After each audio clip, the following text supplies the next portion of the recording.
Oi, alunos, tudo bem, meus amores? Do oitavo ano, a gente dá continuidade a esta aula do capítulo 7, onde o tema fala sobre o corpo. Que corpo é esse?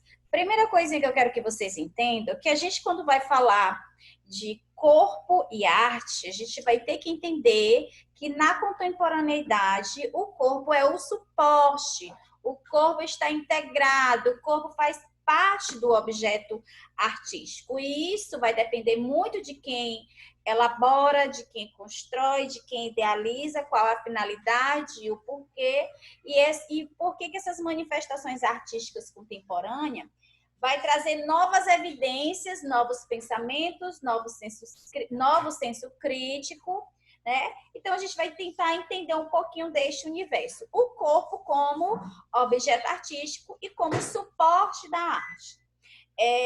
Aqui na página 110 já tem a capa de abertura, uma pintura corporal. Inclusive, eu quero que vocês entendam que quando a gente vai falar de corpo e pintura, corpo e arte, a gente vai usar uma palavrinha que a gente chama de body art, né? O corpo e a arte tudo integrado. Então, o body art vai ser uma nova linguagem, uma nova maneira de se fazer arte. Aí, mais além, no capítulo, né, continuando o capítulo, vai trazer aí o corpo como evidência, dependendo muito das culturas, né, de onde foi inserido, que cultura é essa que usa o corpo como principal objeto e suporte. E aí, dentro também desse contexto, nós vamos entender um pouquinho onde a body art se manifestou, quem foi os precursores, como isso foi utilizado. Tem aqui o Boal, Hugo Boal. O Hugo Boal, gente, ele é muito interessante porque ele vai usar a performance, né? O registro da performance, onde o indivíduo vai se caracterizar, vai incorporar. Às vezes a gente acaba entendendo que é um personagem, só que não é. E ele vai usar esse corpo como ferramenta principal para mostrar algo, para indagar, para questionar e para dizer alguma coisa, que é o caso da fotografia feita lá pela performance. Gente, outra coisa, uma performance, ela é uma arte temporária. Ela não é permanente, ela só vai continuar existindo aí nos registros de memória, que é os registros da fotografia. Então, as performances, ela acontece naquele ambiente, naquele espaço urbano, né, às vezes aberto, então com o público em constante movimento, e as performances, elas não é como um quadro, uma pintura que fica lá exposta por muito tempo. Ela tem uma durabilidade, acontece em determinado lugar, é retirado e assim se coloca em outros ambientes. Então, a gente pode dizer que a performance ela tem um caráter efêmero, é uma arte efêmera.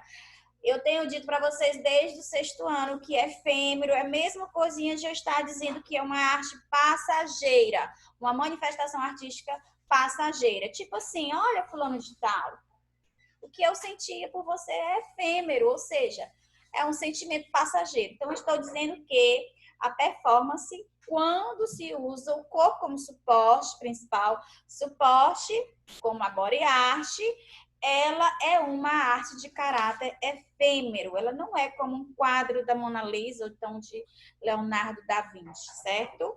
E eu vou mostrar um pouquinho sobre isso. Eu estou até fazendo aqui um apanhado geral, porque um desses manifestos que a gente vai ver é os parangolés, né? Os parangolés é uma performance artística onde o corpo é o suporte, mas não é body art, não chega a ser pintura corporal. Porém, se utiliza cores, sendo que cores em constante movimento. Não é tão complexo assim. Eu consegui aqui uma pessoa que vai falar sobre isso com respaldo, com uma linguagem bem popular, que vocês vão compreender super fácil. Eu sou fã do canal dela e ela vai explicar um pouquinho. E quem é o representante dos parangolés é Hélio Oiticica. O Hélio Oiticica, eu vou compartilhar um pouquinho também aqui sobre o contexto histórico dele, para vocês entenderem quem ele é, como ele como ele surgiu com esse novo movimento artístico, usando imaginação, usando técnicas e outras habilidades já de artista que ele tinha. E quem foi os seus inspiradores? Gente, coloquem isso na cabeça de vocês. O artista, ele sempre vai ser influenciado por um outro artista. Claro que ele vai fazer o trabalho dele de uma maneira diferente, porém ele é influenciado, ele é inspirado, ele é inspirador e por aí vai. Então, fiquem atentos que eu vou compartilhar aqui com vocês um pouquinho sobre Hélio Oiticica, que vem exatamente aqui. Pronto. O subtema de hoje é corpo, movimento e arte. Como juntar, fazer essa junção de o corpo como suporte, dando ideias de movimento e, porém, sendo uma linguagem, uma manifestação artística. A imaginação de artistas não tem limite. Hélio Oiticica, de 1937, aí morreu no ano que eu nasci, 1980. Ele era, prestem bem atenção o que ele era. Ele era pintor e escultor. Pintava e esculpia com esculturas. Começou sua pesquisa artística explorando a geometria e a cor e o espaço. Geometria e a cor no espaço onde ele estava inserido. Porém, ele simplesmente não olhou para a parede e viu, uma cor legal, gostei. Geometrias, formas geométricas. Não.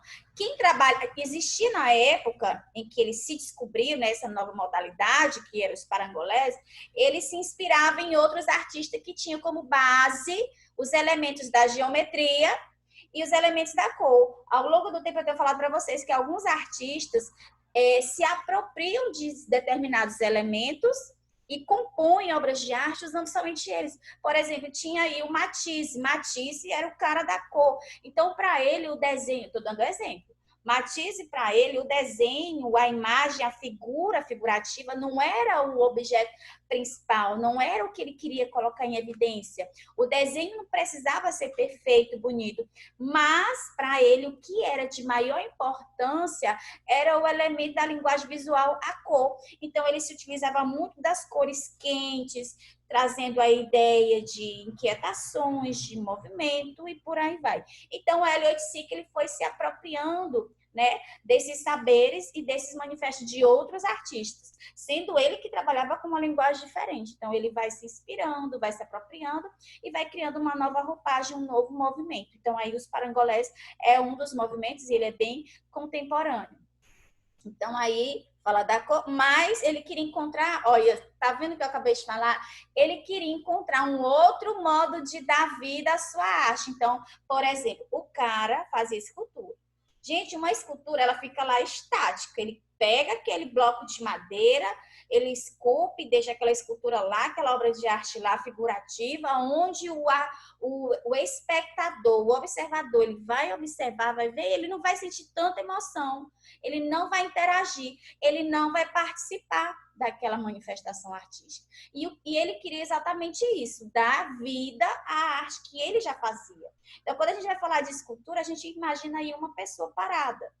Só que aí ele queria dar movimento, ele vai usar uma nova roupagem, isso aí a gente vai tentar entender um pouquinho sobre isso. E aí tem aí falando da provocação do samba, como foi que surgiu essa interação com a provocação do samba, porque Hélio Oiticica, ele fazia parte das escolas de samba, então ele já tinha aquela coisa do molejo, do corpo em movimento, certo? Oiticica, ele não pretendia, diz aqui, ó, só um instantinho, deixa a Jane baixar um pouquinho para cima para não atrapalhar. Oiticica não pretendia que sua obra servisse apenas para apreciação passiva, estática, tá lá, bonitinho, igual a escultura que eu falei. Ele queria proporcionar uma experiência artística às pessoas. Pretendia demonstrar que cada um pode fazer a arte a partir de seu jeito particular, de se movimentar, do corpo único que cada um possui, com as suas potencialidades e limitações. Gente, quando a gente fala assim, potencialidade, que é o poder, a pessoa que consegue se sobressair diante das dificuldades. E a gente fala aí de limitações, a gente imagina logo um indivíduo que não consegue ter o movimento do corpo normal, né? Então, ele traz essas indagações e é pertinente para os dias de hoje, e a gente vai entender ao longo do tempo por quê. mas nem por isso seria menos criador, né? O movimento, as cores, os tecidos, ó, cores e tecidos em movimento faz parte desses elementos, né, de composição dos parangolés. O movimento, as cores, os tecidos e a interação do corpo no espaço reúnem-se na criação dos parangolés de Hélio Oiticica. Então, quando a gente ouve falar em parangolé, pelo amor de Deus, não é aquilo que os caras lá da Bahia estão cantando. Os parangolés de Hélio Oiticica é uma linguagem, um manifesto artístico da contemporaneidade.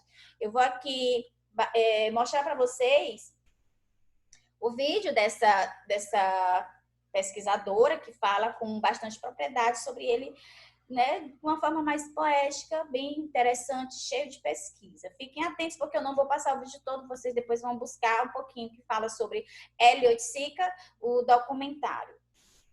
Amores, o vídeo de hoje é sobre Hélio Oiticica e eu decidi seguir um caminho cronológico porque eu achei maravilhoso como os trabalhos eles vão se transformando ligados um no outro, mas seguindo em uma direção assim. Eu fiquei muito inspirada. Eu também acho que vocês vão amar. Mas antes das obras do Hélio Oiticica em si, eu queria citar algumas inspirações que ele teve, algumas influências, porque eu acho que faz muito sentido quando a gente contextualiza a obra dele. Hélio Oiticica, por exemplo, gostava do cubismo, Malevich, Mondrian, Kandinsky e o movimento neoconcreto com as teorias do Ferreira Goulart e as obras da Lygia Clark.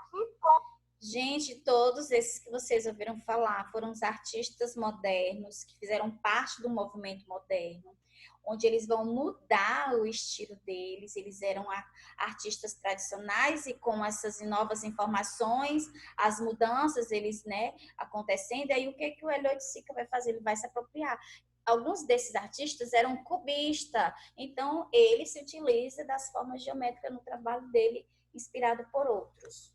Os espaços modulados, casulos, bichos. Muito bem, e com essas referências em mente, vamos começar pelos metaesquemas. Metaesquemas são uma série de guaches sobre cartão feitos entre 57 e 58. Não é pintura nem desenho, a cor transcende a estrutura. As formas dançam no espaço e vão tomando fôlego para extrapolar a tela em direção ao mundo real. Dos metaesquemas, ele passa para as invenções que são pinturas monocromáticas. A cor impõe a sua vontade sobre o fundo e o suporte, e daí não tem outro caminho senão soltar essa cor para o espaço. Vem então os bilaterais e relevos espaciais, que são estruturas espaciais suspensas por fios presos no teto. O espectador é obrigado a caminhar em torno das placas. Precisa despertar e participar. Essa parte.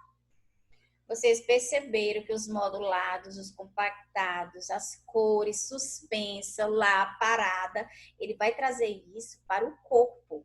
Então, ao invés de ficar estático, isso vai ganhar movimento e automaticamente interação com o público, que era uma das maiores propostas, né, e objetivos que ele tinha. Eu vou encerrar porque vai ficar muito longo, o documentário está aí disponível para vocês. Fiquem à vontade, entendam um pouquinho do trabalho dele e do contexto histórico dessa pesquisa sobre ele por meio do canal da nossa querida Vivi Eu Vi, certo? Eu vou encerrando por aqui, interrompendo, e a gente prossegue no nosso próximo subtema. Fiquem com Deus e até a próxima.